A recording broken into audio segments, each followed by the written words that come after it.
칭찬 하나님한테 받아야지. 하나님한테 칭찬을 받아야만이 바른 거지.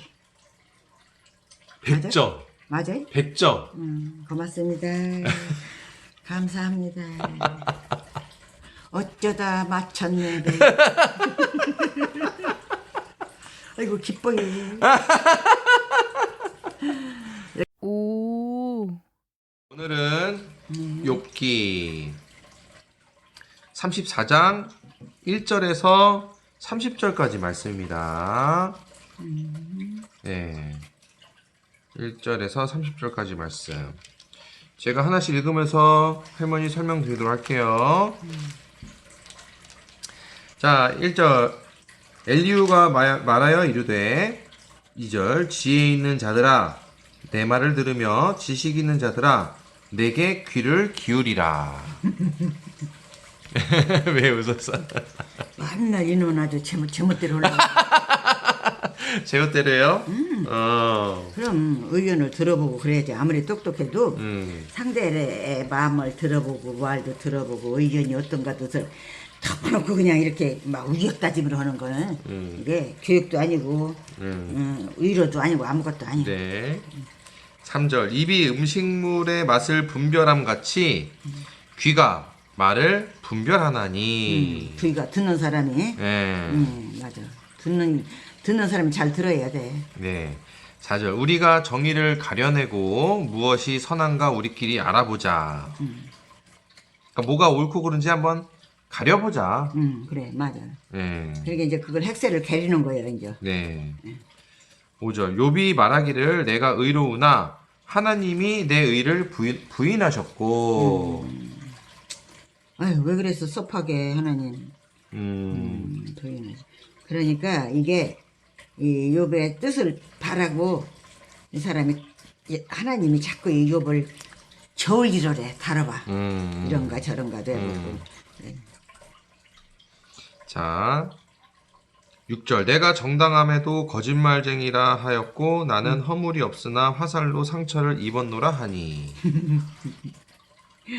그게 막 안 되는 놈은 자쳐져도 코가 깨진대. 엎어져야 코가 깨지는데 자쳐져도 코가 깨지는 그런 형국이야 지금 여기가. 그래서 이제 정당함에도 거짓말이라고. 자, 7절. 어떤 사람이 욥과 같으랴 욥이 비방하기를 물 마시듯 하며. 그러지 마라. 욥도 생각이 많어. 얼마나 힘들겠어. 그러니까 지금 이제 엘리후가 보기에는 욥이 하나님을 조롱한다. 이렇게 이제 지금 보고 있어요. 그러니까 그 마음에 없는 말을 지금 하는 거예요. 욥은 생각도 않는데. 맞아요. 자, 8절. 악한 일을 하는 자들과 한패가 되어 악인과 함께 다니면서.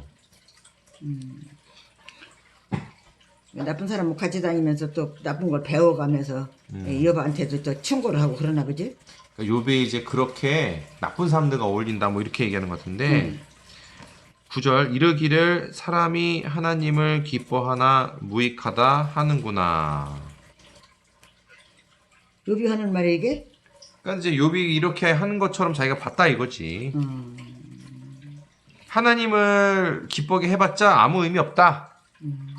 고생만 축살나게 하고 이렇게 고통 속에 있으니. 그건 참 잘못된 말이야 이거는. 그러니까 이런 식으로 욥을 보고 있는 거예요 엘리후가.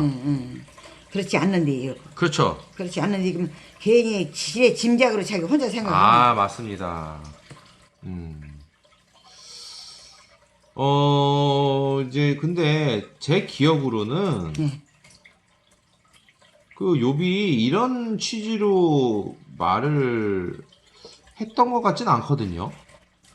그러니까 내가 열심히 했지만 내가 이렇게 고통스러움을 이제 자기 마음의 고통을 표현한 거라고 저는 이해를 하는데 그거를 하나님의 이 말씀 다 들어봤자 아무 의미 없다.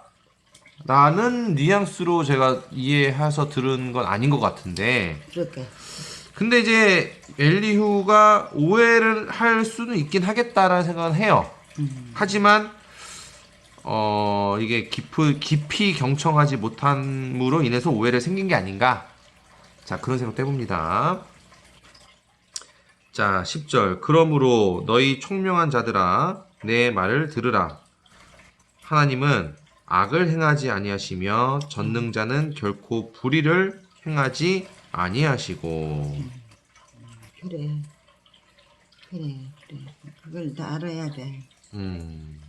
하나님의 뜻을 다 알고 말도 행동도 다 하나님 앞에 합당하게 해야 해. 그러니까 이 말은 뭐냐면 하나님은 절대 악을 행하지 않는다. 그럼. 불의를 행하지 않으니까 이걸 좀 알아라. 그러니까 그 말은 뭐냐면 욥이 너 뭐 잘못했으니까 그런 거지. 이걸 또 말하는 거예요. 아무 이유 없이 너 그렇게 하지 않는다. 하나님께서. 11절. 사람의 행위를 따라 갚으사 각각 그의 행위대로 받게 하시니. 그러니까 욥은 죄가 없으니까 이제 벗어날 날이 가까워질 거야. 이렇게 마음 먹는 말씀을 들어봐도. 그러니까 뭐냐면은 이게 자기가 한 대로 갚힌다. 그러니까. 이런 말이잖아요. 그러니까. 근데 욥은 그 행위가 없었어요. 근데 이 사람은 욥이 뭔가 행위를 했기 때문에 그만큼 받는 거다. 자꾸 그러니까 이 사람은 비하를 해. 예. 12절.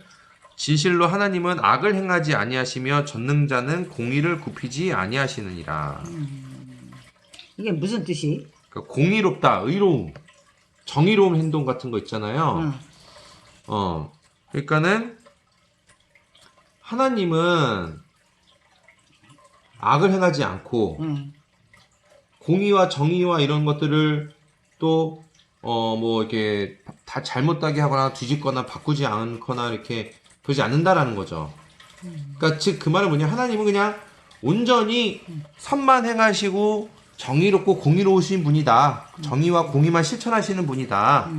그 말입니다. 그렇기 때문에 욥한테 하시는 것도 하나님이 정의와 공의롭게 하시는 거지. 정당하다 이 말이지. 네, 정당하게 하는 거 맞습니다. 네. 자, 13절. 누가 땅을 그에게 맡겼느냐? 누가 온 세상을 그에게 맡겼느냐? 무슨 누구한테 맡겨? 맡겼다는 게 뭔 뜻이야? 이게 이제 하나님께 땅을 뭐 돌보라고 했느냐 뭐 이런 뜻이라고도 하는데,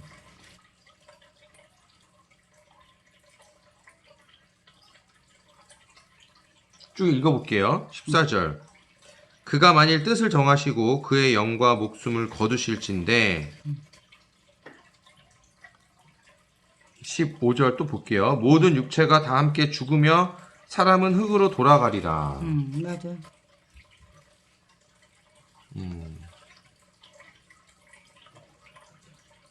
그러니까 이게 하나님께서 이제 모든 걸 다 주관하시는 것 같아요. 주관하신다는 뜻 같아요.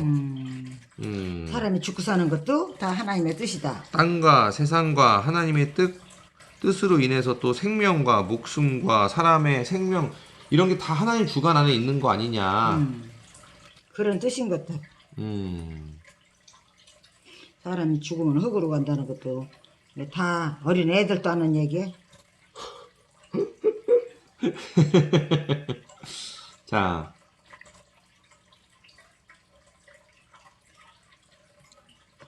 봅시다. 16절. 만일 네가 총명이 있거든 이것을 들으며 내 말소리에 귀를 기울이라. 그래, 좋은 말 같으면 기울여야 하는데 들어서 안 좋은 것 같으면 들으나 마나지. 17절. 정의를 미워하시는 이시라면 어찌 그대를 다스리시겠느냐? 의롭고 전능하신 이를 그대가 정죄하겠느냐? 무슨 뜻이래요? 자, 이게 보면 정의를 만약에 정의롭지 않으신다면 하나님께서 어떻게 그 정의를 싫어하고 올바른 거를 싫어하시는 분이 다스릴 수 있겠느냐. 그러니까 그건 애매한 소리다 그 말인가? 하나님을 정의를 싫어하시겠느냐, 하나님께서. 그러게 잘못 생각한다 그 말이지. 근데 어떻게 하나님을 그렇게 얘기할 수 있겠냐, 그렇게 하나님께, 이렇게 좀 변론하고, 하나님의 해봤자 무의미하다는 식으로 그렇게 말하면도 되겠냐.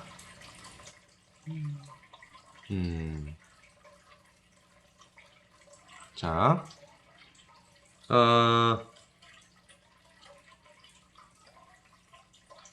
그러니까는 이렇게 의롭고 전지전능하신 하나님을 네가 어떻게 함부로 이렇게 하나님 잘했다 못했다 얘기할 수 있겠냐 이런 뜻이에요. 그래. 18절 그는 왕에게라도 무용지물이라 하시며 지도자들에게라도 악하다 하시며. 왜 무용지물이라고 그런 얘기를 왜 하나님은 그렇게 생각하시는 거예요 지금?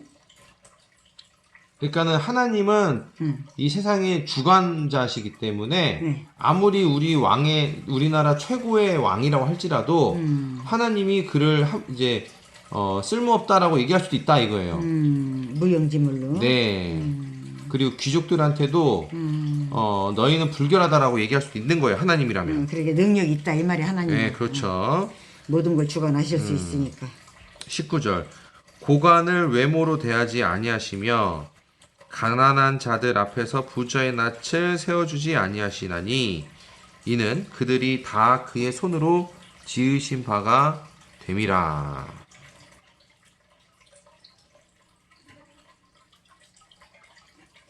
참 생각이 잘 안 나네요. 자, 약간 고관이라고 하면은 어떤 뭐 제후, 통치자 뭐 이런 뜻이라고도 하는데요. 아무리 그 뭐 높은 사람이라고 해도 그 사람들 편들지 않고 부자라고 해서도 가난한 사람들보다 더 우대하지 않고 하나님이 공평하다 이 그렇죠. 말이죠. 뭐 어차피 부자든 왕이든 다 하나님이 똑같은 피조물이잖아요. 그럼 그렇죠. 똑같게 생각하셔야 돼. 네. 그래서 이제 그 뜻입니다, 지금. 20절. 그들은 한밤중에 순식간에 죽나니 백성은 떨며 사라지고 세력 있는 자도 사람의 손을 빌리지 않고 제거함을 당하느니라.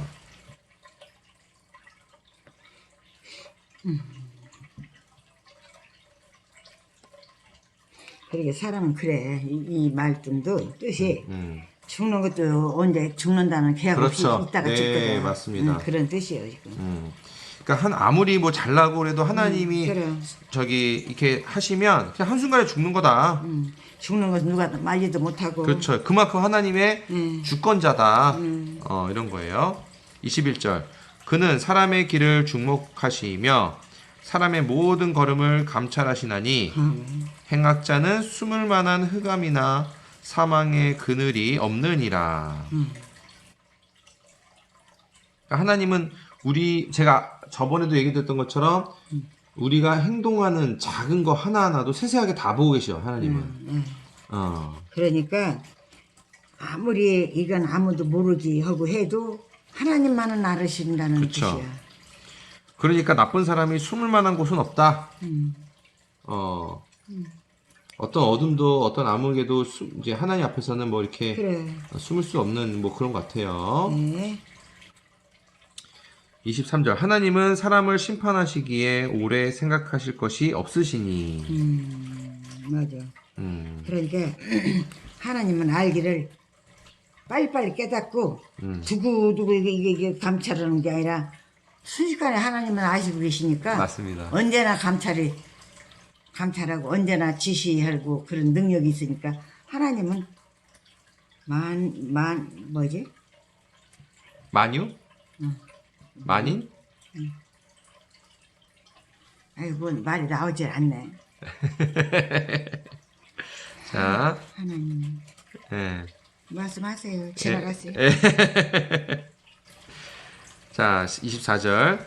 세력 있는 자를 조사할 것 없이 꺾으시고 다른 사람을 세워 그를 대신하게 하시느니라. 아무리 힘센 사람도 하나님이 바꾸실 때는 순식간에 그냥 뭐 또 알아볼 것도 없이 그렇게 하신다는 거죠. 그 사람들에 대해서. 25절 그러므로 그는 그들의 행위를 아시고 그들을 밤 사이에 뒤집어 엎어 흩으시는도다. 겁이 나. 아, 이러니까 사람이 죄 짓고도 못 살고 네. 하나님 말씀대로 못 살려면은 양심적으로라도 살아야지. 이게 지금 참 어려움을 하나님이 주시니까 어렵지 않으려면 잘해야 돼. 네. 6절 그들을 악한 자로 여겨 사람의 눈앞에서 치심은 눈앞에서 치시면 뭘 쳐? 사람을 쳐? 그들을 악한 자로 여겨서 사람들 앞에서도 그 사람들을 처벌하신다 이거예요. 그래. 하나님은 그냥 뭐 볼때할 것도 없이 누구 눈치 볼 것도 없고 아 맞아요. 누구 살릴 것도 없고 하나님 하고 싶은 대로 탁탁 잘못된 건 잘못했다고 솔직하게 말씀해 주시고 네. 명령을 하시는 거예요. 네. 자 27절 그들이 그를 떠나고 그의 모든 길을 깨달아 알지 못함이라. 그게 사람이지. 그러니까 그 나쁜 사람들이 하나님을 따르지 않고 하나님의 가는 길을 전혀 알려고 하지 않았기 때문에 이런 일을 당한다. 그게 하나님을 여기지 않고 그냥 죄전 못대로 했기 때문에 당한다 그 말이에요. 네, 맞습니다.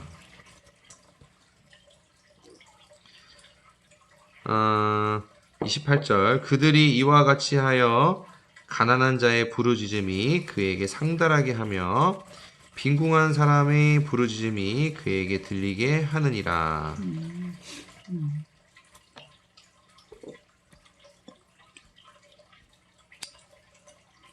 그러니까 하나님께 무엇을 상달해요? 그래가지고 이제 가난한 사람들의 하소연이나 부르짖음, 울부짖음이 하나님께 다다르고 또 빈궁한 사람들, 또 억울한 사람들, 힘든 사람들의 이 고난의 소리가 하나님께서 들으신다. 상달이라는 게 들으신다는 거지. 네. 그래 맞아. 29절 주께서 침묵하신다고 누가 그를 정죄하며 그가 얼굴을 가리신다면 누가 그를 배울 수 있으랴. 그는 민족에게나 인류에게나 동일하시니. 참 맞는 얘기네. 그러니까 하나님이 뭐 조용히 계신다고 해서 누가 그게 뭐라 할 수 있는 거냐. 하나님의 얼굴 가리고 감춘다고 해서 누가 하나님을 보겠냐. 어떤 사람이다 하나님 앞에서는 마찬가지 아니냐.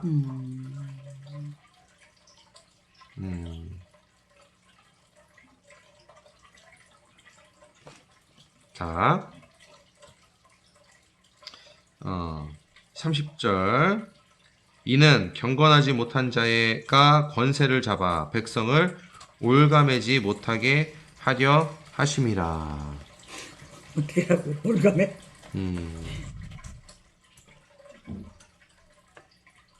이것은 이제 불경스러운 경건하지 못한 사람이 이제 이 나라를 다스리지 못하게 하고 백성들이 어떤 함정에 어떤 뭐 취약한 그런 안 좋은 일에 빠지지 않게 하려고 하나님께서 지금까지 이렇게 하시는 거다. 그렇게 얘기를 하는 것 같아요. 네. 자, 오늘 말씀은 여기까지인데요. 요 말씀 보시면서 할머니 어떤 생각이 들었어요? 참 사람이 숨을 곳이 없어 하나님 앞에는. 그쵸. 숨을 곳이 없어. 무엇이고 지가 밥 먹은 것까지도 다 감찰도 하실 수 있는데 또 밥 먹는 거. 저는 먹는 거 먹는 거 빼고 먹어야 사니까. 그 맞는 말이죠. 몽여까지도 감찰하시는 하나님이 언제나 죄하러 계시다는 걸 생각을 하면 함부로 말도 함부로 할 수가 없죠. 그런 마음을 가지고 살아야 하는데 참 그게 잘난 놈이 너무 많아서 걱정이에요. 아이고야, 할머니가 아주 옳은 말 하셨는데 지금 옳은 말이시면서도 그게 아주 중요한 말입니다. 그래요? 네, 왜냐면 모든 인간이 죄를 짓는 이유가 내가 잘났다라는 생각 때문에 죄가 거기서부터 시작돼요. 왜? 하나님보다 내가 더 잘나고 싶고 내가 하나님과 같은 그런 존재로 인정받고 싶고, 그러니까 인정받고 칭찬받으면 기분이 좋잖아요. 근데 그게 원래 깊이 들어가 보면은 영광을 하나님께 돌려야 되는데 내가 받는 거거든요. 그래. 그래서 그 기분이 너무 좋은 거야. 내가 마치 신이 된 것 같아서. 그게 바로 자기 우상 숭배 본능이에요. 칭찬받는 거 좋아하는 거는 자기 우상 숭배하는 거예요. 인정받는 거 좋아하는 것도 자기 우상 숭배예요. 자기에게 그렇죠. 우상을. 그러니까 그런 것에 심취되면 안 돼요. 남들이 나한테 막 칭찬하고 인정하는 것에 취하면 안 됩니다.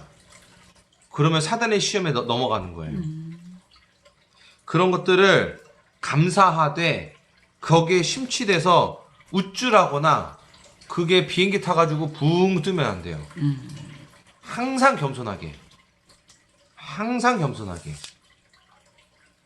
그러면 사람들이 이러죠. 아유, 그 칭찬받고 인정받으면 어때요? 그래야지 재밌게 기쁘게 사는 거 아니에요? 칭찬 하나님한테 받아야지. 하나님한테 칭찬을 받아야만이 바른 거지. 100점. 맞아요? 100점. 고맙습니다. 감사합니다. 어쩌다 맞췄네. 네. 아이고 기뻐요. 이렇게 깨달을 제가 얼마나 좋은지 알아요. 참, 이렇게 깨달아가면 살아야 한다는 생각도 하고. 그래서 우리가 내가 칭찬받고 인정받는 건 육신이 기쁜 느낌이 드는 거예요. 근데 그 기쁨만, 그 쾌락, 그 즐거움만이 우리의 기쁨의 전부가 아닙니다. 그거를 우리가 쫓지 않고 그거를 내려놓게 되면 더 큰 하나님의 축복으로 기쁨이 찾아옵니다. 그게 하나 할머니가 지금 방금 하신 말씀이에요. 인간에게 얻는 쾌락과 즐거움에 심취되지 않고 하나님을 기쁘게 해드리는 것에 집중하면 인간을 쫓아서 내가 즐겁고 쾌락을 느끼려고 했던 것보다 하나님께서 더 큰 기쁨을 돌려주십니다. 그래서 인간들한테 우리가 칭찬받고 인정받아서 거기에 심취되는 거를 내려놔야 된다. 아주 좋은 말씀 하셨어요, 할머니. 자, 저는 오늘 말씀 보면서 어떤 생각이 들었냐면, 엘리후가 말하는 걸 들어보면, 내 말을 들으라. 이게 반복되고 있더라고요. 명령이야, 명령. 그건 잘못된 거지. 그러면서 지혜로운 자, 총명한 자는 내 말을 들어라.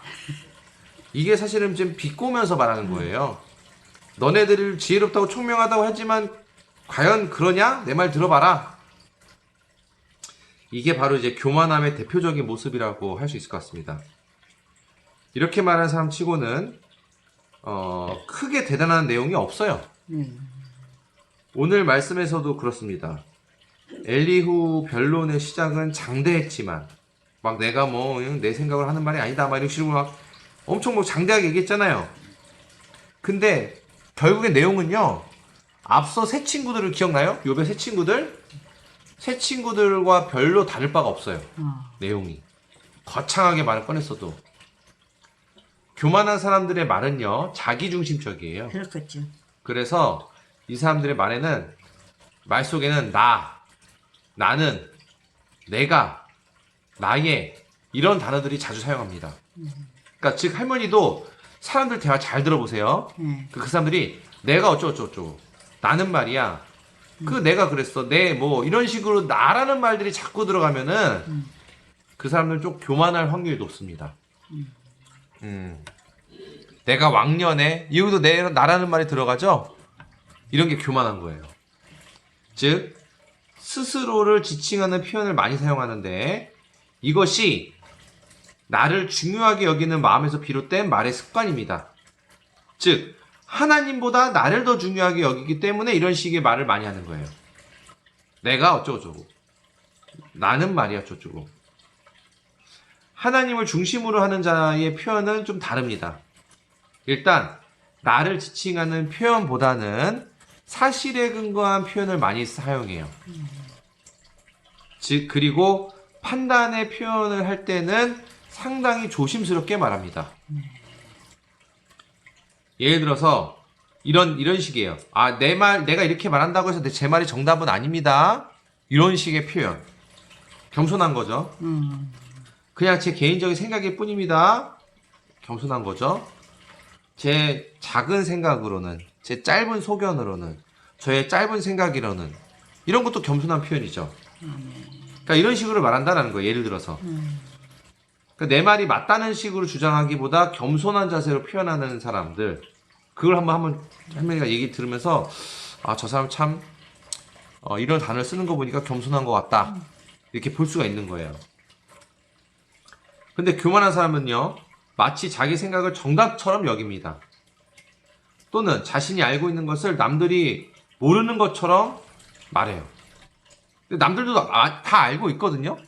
근데 남들 모르고 자기만 아는 것처럼 말한다는 게 문제라는 거죠. 이게 교만해서 그런 거예요. 더 중요한 사실은 이런 식의 말들은 다른 사람들의 불쾌함을 불러일으킵니다. 왜냐하면 하나님은 교만을 싫어하시는데 우리 깊은 내면 속에는 또 하나님 형상으로 만들어졌기 때문에 그래요. 이번에도 엘리후는 지극히 당연하고도 옳은 말을 했어요. 하지만 역시나 상황에 맞지 않는 말을 하고 있습니다. 가장 심각한 문제는 이렇게나 말을 많이 하고 있음에도 불구하고 스스로 깨우치지 못하고 있다는 거예요. 인간은 본래 엘리후가 보여주는 모습을 누구나 가지고 있습니다. 빨리 깨우쳐서 고치느냐, 아니면 그냥 방치하고 자기 멋에 취한 상태로 있을 것이냐가 문제예요. 그냥 자기 멋대로 하고 싶은가, 아니면 깨우쳐서 고치는가, 그 둘 중에 하나입니다. 자기중심적으로 생각하는 사람들은 깨우치기가 어려워요. 왜냐면 주변에서 바른 말을 해줘도 자기 생각으로 이해하기 때문에 그래요. 그리고 고지것들이 안 듣고. 여기서 중요한 것은 우리 자신이 엘리후와 같이 교만한 말을 하는지 돌아봐야 된다는 겁니다. 그러기 위해서는 떠오르는 대로 성급하게 말하는 것을 삼가해야 돼요. 그리고 내가 하고 싶은 말이 정말 필요한 말인지 생각해 봐야 됩니다. 필요한 말인지 알아보기 위해서는 상대에게 질문을 먼저 해보는 것도 좋아요. 이거 알고 있니? 이렇게 했니? 저건 어떠니? 이렇게 하면 어떨까? 그러니까 이거 해라, 저거 해라, 물 마셔라, 뭐 이렇게 하는 게 아니라 먼저 물 마실래? 물 갖다 줄까? 이거 할까? 이렇게 물어보는 거예요. 다 제가 할 말이네. 아! 선생님 아주 제 말을 끼리겠구만. 자, 근데 이제 새 친구들도요, 대화를 들여다보면 주장만 있지 경청이 없었어요. 뭐 물어보는 것도 없었어요. 원래 질문이 없으면 경청도 없는 법입니다. 질문한다는 건 뭐예요? 내가 네 말을 듣겠다는 뜻이 들어있는 거예요. 근데 사람들 질문을 잘 안 하죠? 왜? 내가 네 말을 잘 들으려고 하는 훈련이 안 돼 있기 때문에 그래요. 참 이 질문이라는 게 소중해요. 아주 소중합니다. 소중해요. 왜냐면 물어보면서 깨닫고 거기서 나오는 말을 들어서 자기가 해석을 하고, 그렇지. 그 말에 자기도 동의를 하려나 안 하려나 그런 것도 생각이 들어가야 해요. 네, 맞습니다. 자, 일상에서도 엘리후와 같이 말하는 사람들이 참 많은데요. 말 한마디로 천년빛을 갚는다는 말이 괜히 있는 게 아닙니다. 그래요, 맞아요. 자신의 말이 본인의 모습과 이미지와 인간관계를 만들어요. 자기가 말을 어떻게 하냐에 따라서. 결국 내 말에 따라서 그 수준에 맞는 사람이 형성됩니다. 내 말에 따라서.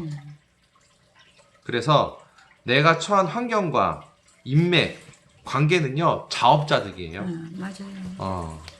그러니까 내가 남욕할 필요가 없어요. 내가 그 수준이었기 때문에 그런 사람들과 엮이고 어울리게 돼서 문제가 발생한 거예요.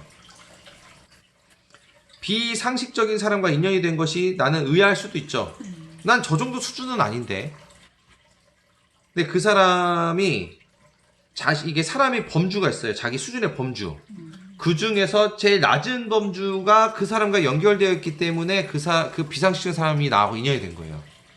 그러니까 내 수준이 어떤 사람은 50에서 100점 사이로 수준이 왔다 갔다 할 수도 있어요. 이게 범주야, 범주. 근데 어떤 사람은 20점에서 70점까지 왔다 갔다 할 수 있죠. 그러면 50점에서 100점 사이에 있는 사람은 50점 밑에 있는 30점, 20점 사람들하고 인연이 안 됩니다. 하지만 70에서 20점 사이로 왔다 갔다 하는 사람은 70점에서 20점 사이의 수준에 맞는 사람들하고 또 연결이 돼요.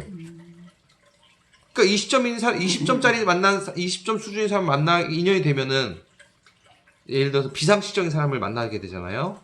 그럼 이 사람은요, 나는 왜 이렇게 비상식적인 사람 만나지? 라고 생각하죠. 하지만 자기의 수준 바운더리 안에 그 사람의 수준이 맞물려 있기 때문에 그런 비상식적인 사람들이 인연이 되는 겁니다. 글쎄요. 선생님 열심히 말씀하시는데 참 저는 그러네요. 왜 그래? 그런 말씀까지 다 깨달아서 나도 실천을 해야 하는데 그거 참 엄청 어렵겠는데. 아니, 그러니까 이해시켜드리려고 제가 설명을 드린 거지. 네. 그래서 제가 이 설명 왜 드린 거냐면, 내가 봐도 저 사람은 정말 바보 같거나, 정말 이해가 안 되거나, 상식도 없거나, 무식한 사람이 있을 수 있잖아요. 근데 그 무식한 사람이 나하고 문제를 일으켰으면, 사실 그 무식한 사람도 내 수준에 포함되는 사람이다. 그 말을 하려고 이 설명 드린 거예요. 그걸 깨달아야 된다, 반성해야 된다라는 거예요. 명심하겠습니다. 자, 그럼 오늘 말씀 여기까지 제가 이야기를 준비를 여기까지 했는데요. 오늘 제 얘기 들으면서 삶이 어떤 생각 들었어요? 저는요, 이렇게 바르게 언제까지나 이렇게 헤매고 이러나 저도 잘 해야지. 하나님의 뜻을 깨닫고 기쁘게 받아들이고 우리 선생님 말씀을 제가 많이 얻어들여야 하는데 이게 참 부족해서 힘나 안 하네요. 이게 제 마음이 힘나 안 해. 하나님 말씀을 들으니까 언제나 내가 그렇게 사람이 바르게 될까? 그게 두려워요. 그러니까는 우리가 여러 가지 욕심이 있어요. 저도 욕심이 있습니다. 저는 하나님의 사람으로 거듭나는 욕심이 있어요. 그렇죠. 그런 마음은 다 누구나 있을 거예요. 근데 그게 잘 봐야 되는 게 아무리 하나님이라고 해도 하나님을 향한다고 해도 그 안에 또 인간적인 욕심이 끼어들 수가 있습니다. 근데 그걸 잘 봐야 돼요.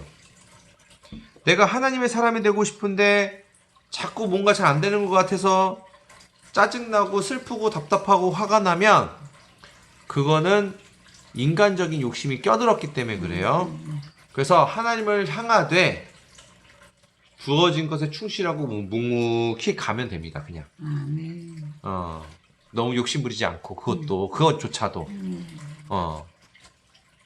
근데 구구절절 참 선생님 말씀은 다 땅하고 옳은 말씀만 하셨는데요. 제가 그 감당을 하기가 어려우니까 지금 들었어도 나는 언제나 저렇게 잘할 수가 있을까? 못 오고 죽지. 그렇게 생각했어요. 갑자기 죽는 얘기 왜 나와? 못 오고 죽지. 나이가 있으니까 지금 이 나이에 늙어서 90이 넘은 것이 뭐 얼마나 하겠지. 그렇게 바뀌어야 하는데. 응? 할머니는 이제 나이가 다 됐으니까 이제 남는 시간이 얼마 안 됐으니까 빨리 해야 되는구나. 그렇구나. 그런 생각이 드는데. 걸으면 빨리 갈 수도 있고 늦게 갈 수도 있고 이걸 못해. 빨리 가는 걸. 근데 이제 또 이런 것도 있어요. 하나님은 시간과 공간을 밖에 계신 존재입니다. 그러니까 시공을 초월하신 존재예요. 그래서 우리가 너무 더뎌도 하나님께서 또 기뻐하시고 할머니를 보실 때 그러면 또 어느 순간 갑자기 이렇게 점프하게 해두실 수도 있어요. 하나님이. 아유, 그럼 얼마나 좋을 거예요. 그러니까는 그건 하나님한테 그냥 맡기는 겁니다. 맡기시고 묵묵히 가시면 돼요. 맡기시고. 자, 그럼 오늘 우리 오늘 말씀 이렇게 마치도록 할게요. 할머니 오늘 수고 많습니다. 감사합니다. 아유, 감사합니다. 아니요. 또 만나요. 이게요. 이게 이렇게 열렸어요. 오, 이건 또 새로운 거네. 이렇게 열렸어요. 그렇게 들을 수가 있어요. 눈을 봐야 해요. 엄청 좋아요. 감사합니다. 네, 할머니 수고 많았어요. 하나님 감사합니다. 하나님 따라갈 수 있게 도와주세요. 네.